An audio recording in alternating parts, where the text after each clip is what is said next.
Hello, everybody. Today I have the distinct pleasure of introducing to you and having a conversation with Miss Demetria McKinney, a talented singer. We've heard her warming up here in the studio, as well as an actress. You've probably seen her in several television productions, including House of Pain, Breaking Up Is Hard to Do, Raising Izzy, and many, many more. Thank you for being here, first of all. Thank you for having me. Absolutely. And you're going to be performing here for some of you. If you're watching live, if you're watching on social media, then it'll be on November 11th. That is Saturday from 4 to 9. It's a day party at Soul's on Upper Dorchester Road. Tell us about that performance. You know, an opportunity to just get to know the fans, the people, share a little bit of the love that's been given to me. My single is at number 5 on the charts right now. It's called Easy, and everybody's been loving on me in Charleston, so I wanted to come through and love on you back. This isn't your first time here. No. How do you love our city? I mean, have you gotten a chance to play tourists? Oh my goodness. I haven't gotten the chance to play full tourist like I want to, but every place I have been, that Southern hospitality has been unparalleled. It has been phenomenal. Very good. Let's talk about your career for a little bit. You started off as a singer or an actress?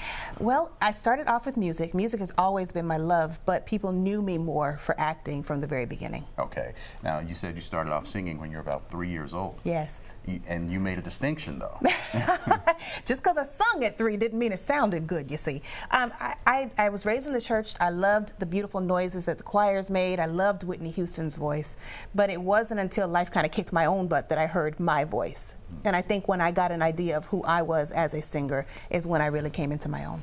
Stop right there, put a pin in that, because I want you to go back to it wasn't until life kicked my butt. Tell me a little bit more about that. I am a military brat, but my mother is still married to the man who tried to molest me. I have been homeless. I'm a single mother at a pretty young age. You know, so I've had my own life experiences that taught me what those feelings were that I was trying to convey in my music. Good, bad, happy, joy, love, pain, all of that stuff was encompassed after I got to the point where I really knew what those things felt like. Talking to people who've been successful in the arts, that seems to be a thread that runs through that success is pain and hurt. Yeah. Can you be a successful artist without having experienced some level of pain? I think so. I don't think it's necessarily about experiencing pain, just experiencing something, feeling something. If that feel is a twerk, feel it to the best of your ability. If that feel is a, yeah, we're going to have a good time, feel that. It doesn't necessarily have to be pain, it just has to be real. Feeling. You have to feel it. You have to feel it. All right. Talk to us about your television experience. When did you decide you wanted to go into acting? It was never a decision. I've always been kind of silly. And I was pursuing the music, coming back and forth between Fort Walton Beach, Florida and Atlanta. And the people got me into this play that had about 30 people in the audience, and one of them was Tyler Perry. He brought me in to Meet the Browns. We toured for a year, and House of Pain came, and the roles just kept coming. All right, very good. And of course, he's doing his thing all over, and especially on the OWN network. You can check him out there. Absolutely. What was the first feeling that you had when you were doing these shows on the regular? You know, I don't think it ever really hit me until the first couple of people came up to me like, you know, you were the this, you did this. Why did you do that to Janine and Malik? And, you know, it was like they really connected with what I was doing. And that is when it really hit me. Oh my gosh, you know, it's not just about a check. It's not just about some fun. This is really changing lives. This is really telling stories. Now, I've heard from actors, and they'll say that people target them for a role, a specific role that they played. And some of them, it's irritating to them. I'm more than that. I am me. I am not that person that I played. Right. Does that ever get old to you, or have you found a way to roll with it? Fortunately, I haven't been pigeonholed yet. I've made a distinct decision to make sure that each character was very different, that I got an opportunity to learn from the characters, and that I put the type of energy out there that I wanted to receive back. When people would ask me what my dream role was, it was always playing Miss Whitney Houston. Before we lost her, it was always that. And years later, just maybe 2 months ago, I got the opportunity to do that in the Bobby Christina story. So I think that if you really just put your best foot forward and you show your diversity, you have less of a chance with that. And that's a perfect segue into what I'm going to ask you next. Playing that role, playing Whitney Houston, I heard you singing. Would you give us a little taste? I believe in you and me. I believe that we will be in love eternally, babe. Well, as far as I can see, you will always be the one. Oh, yes, for me. Oh, yes, you will. Oh. That's enough. That's awesome. Very good.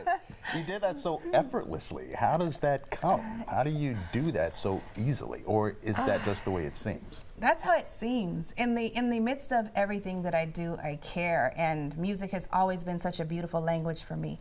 So just really trying to take myself out of the equation, letting the music be what it's going to be, not being afraid of the mess ups, not being afraid of the criticisms or expecting the yays, you know. I just put it out there, and that's all you can really do. Now that is a daunting role that you endeavored to take on, Miss Whitney Houston. She was one of the greats, but she certainly did have a troubled life. There were highs and lows in her life. How did you approach portraying her? I approached her as a human being. You know, if we all just sit down and really kind of take note of what the pros and cons of our lives have been, we have our own demons, we have our own skeletons, we have our own things that we need to fix and come to grips with.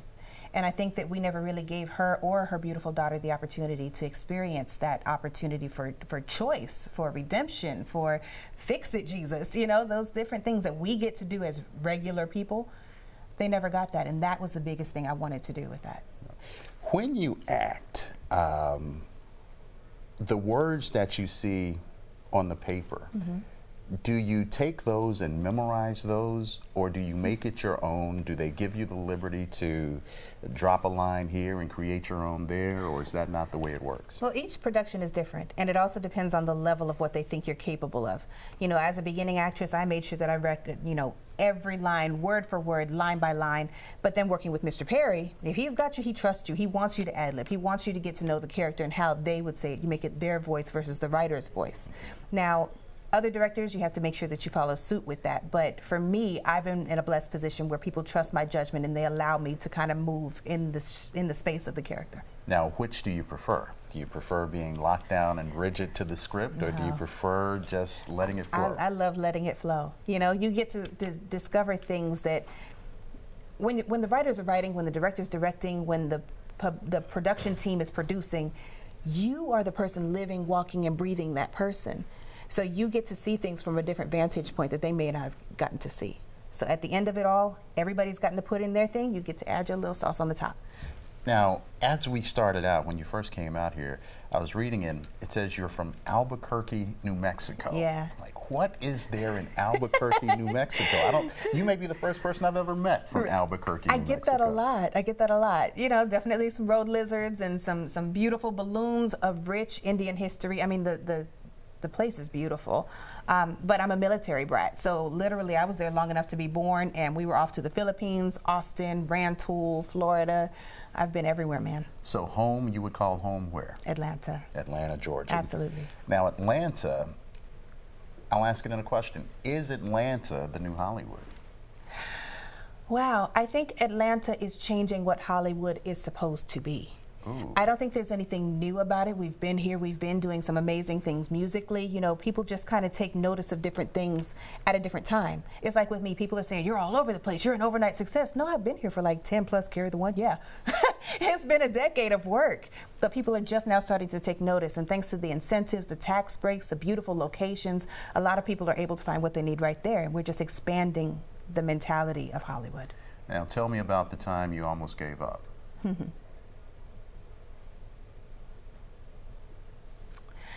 So, before my career got started, as I spoke of a little bit ago, I'm a product of molestation. I've had some very difficult times, and when I realized that I was pregnant, I thought I had no choice but to give up. My dreams were done. My life was over. I had to live for this little person, and I did that for the first 3 years of his life.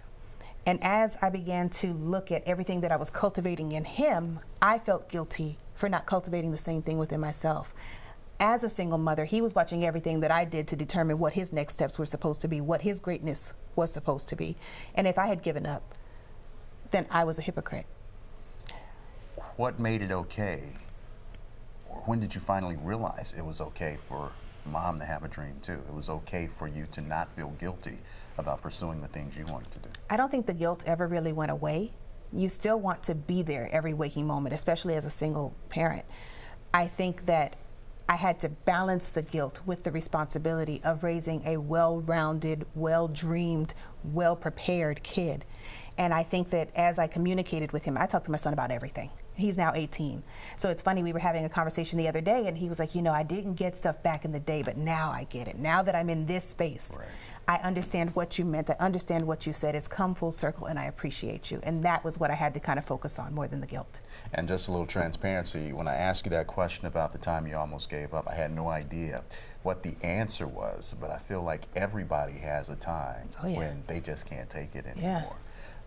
And when you push through that, how long did it take for you to realize, yes, this is definitely the right decision, this is what I want to do? It's a daily decision. It's a daily decision. Every day you wake up with an intention. You wake up with a desire to be what you've wanted to be, and you work towards that. I sing every day, I act up every day, you know, and I make sure that I enjoy every moment. What's the hardest part of success? Defining it. You know, a lot of people at this point in my life would say, I'm successful. I say the story isn't over. You know, I think your success is determined not just by money, not just by fame, not just by people, but your legacy, what my son turns out to be. All of that is part of my success story. Would you consider yourself a success to this point? I would say I'm doing pretty good. I'm doing pretty good. Your girl is moving in the right direction. You're proud of yourself. I love myself. Pride is a fickle thing. It can be great for you. It can kind of make you a little bit off kilter, you know, but I love myself, and I've finally gotten to a place where I understand exactly who I am, who I want to be. I've given myself a roadmap how to get there. I clear the people out of the way who don't need to be there, and I embrace those who embrace me back. This is going to help somebody. How old were you, or when did you fall in love with Demetria? I fell in love with Demetria, fully in love with Demetria, maybe 5 years ago. It's been a process. It doesn't come overnight. You know yourself more than anybody else does. You know your past, you know your history, you know your shortcomings. And when you are the hardest critic you can be on yourself, if you don't balance that thing with those things of, you know, I am beautiful, I do love myself, I am smart, I am worthy, I am forgiven, you know, it can be a really tumultuous thing. What brought you to that epiphany? My kid. You know, there have been some things that he has done that not smart, not good, you know, but he has to make the same kind of mistakes for himself as I had to make. And my ability to forgive him, my ability to walk through it with him, you know, I think God put him in my life to show me how to love in all aspects. Love is not just saying, okay, I'm going to take the great parts of you and we're going to rock with that. It means I embrace everything about yourself. And when I realized I could do that with him, I had to internalize that for myself. All right, very good. I certainly have enjoyed this conversation. I could go on probably for another half hour, so you're going to have to come back so we can do this again. Absolutely. This is going to be played on Bounce TV Charleston, and it'll be going on over the social media, Facebook, and we'll put it out there on YouTube as well. For those of you who are able to check her out, it's Saturday, November 11th at Souls, Upper Dorchester Road in North Charleston. And for those of you who won't be able to make it, you can go out and get her album. It's available right now on Amazon.com and iTunes. Yep. Ms. Demetria McKinney, pleasure. Thank you so much.